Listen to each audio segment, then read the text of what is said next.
Well, since the start of the pandemic, anti-Asian attacks and rhetoric have increased across the country. Activists say the rise has been driven in part by people linking the coronavirus to China. In an effort to teach children about standing up to racist bullies, American Girl and Mattel introduced a new doll, Corrine Tan, as the 2022 Girl of the Year. She is the brand's only Chinese-American doll and one of just 6 dolls of Asian descent. So to help kids get to know Corinne, a series of books has been released in tandem with the doll, introducing her and her unique family. And the award-winning author of that series, Wendy Shang, is with us now to talk a little bit more about the significance of this Girl of the Year. Thanks so much for joining us, Wendy. And you know, the thing about Corinne is, we talk about the standing up to racists, you do not shy away from the ugliness of racism, which I think both parents and other adults have a hard time figuring out how to introduce to children. So I want to get into that. But before we do that, you know, a lot of people would say that Corinne's creation is long overdue. American Girl had a Chinese doll before, a Chinese-American doll. It was discontinued in 2014. But, you know, outside of the American Doll Company, there are other companies, too, that seem to, you know, I could name Barbie, whatever. There are other companies that seem to sort of shy away from creating Asian-American dolls. Why do you think that is? I really couldn't answer that because I'm an author, not a toy maker, but I can tell you that in the children's literature world, we're having very similar conversations about representation, about making good representation and worthy stories for children. And I hope those discussions will come to the toy industry even more than they are right now.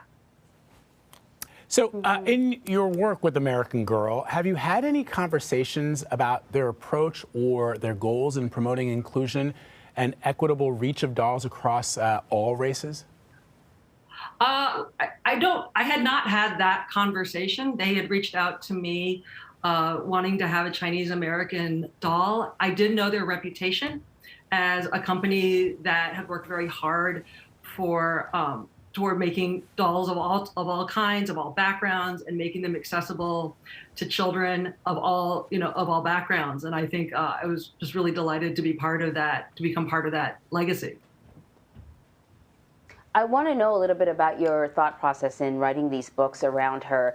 You know, I talked about that you did not shy away from confronting racism. And in one book, a little boy says that she has the Kung flu.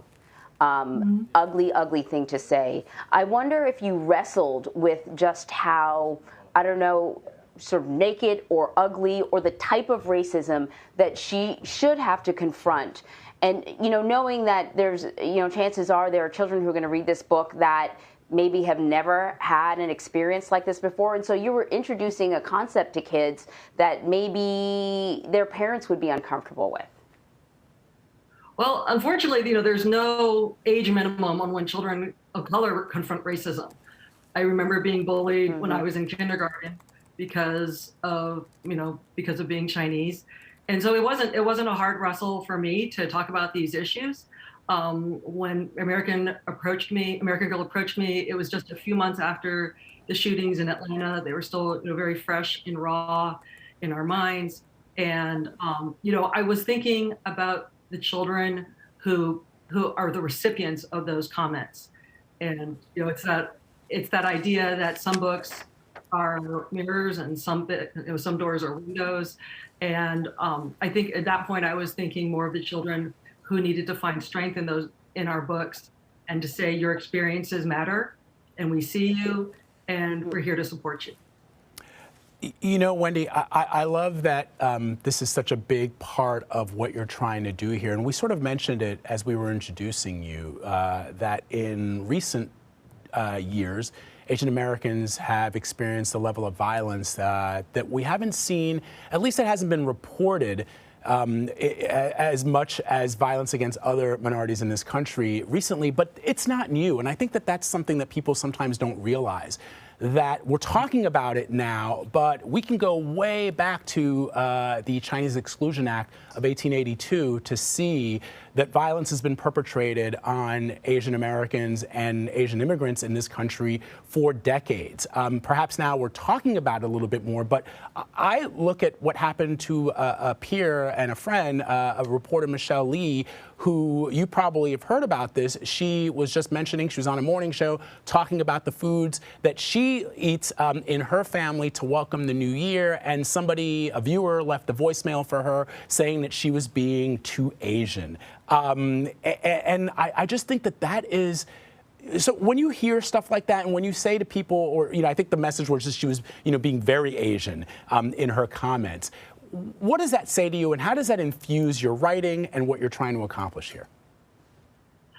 What it says to me is that we have a long way to go, and we just need to think about where we are and the whole trajectory of having discussions about race. And, we're obviously in a very difficult time and having those discussions. I feel like there is a huge differential in how literate people are in discussing racial issues. And what I hope is, in having these discussions in my books, that kids develop a level of comfort and knowledge about how we discuss these things and how to think about them and respond when they see it.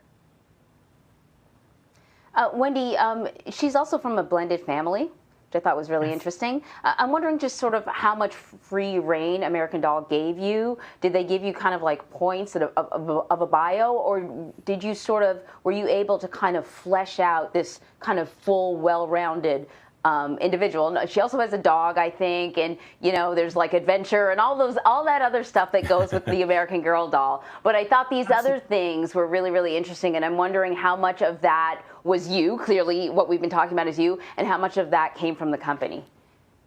American Girl provided me with some minimal biographical points, but overall they gave me a lot of support in terms of what I wanted to write about.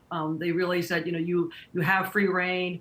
And I chose the blended family in part because I wanted to explore the different socioeconomic backgrounds that exist in Aspen.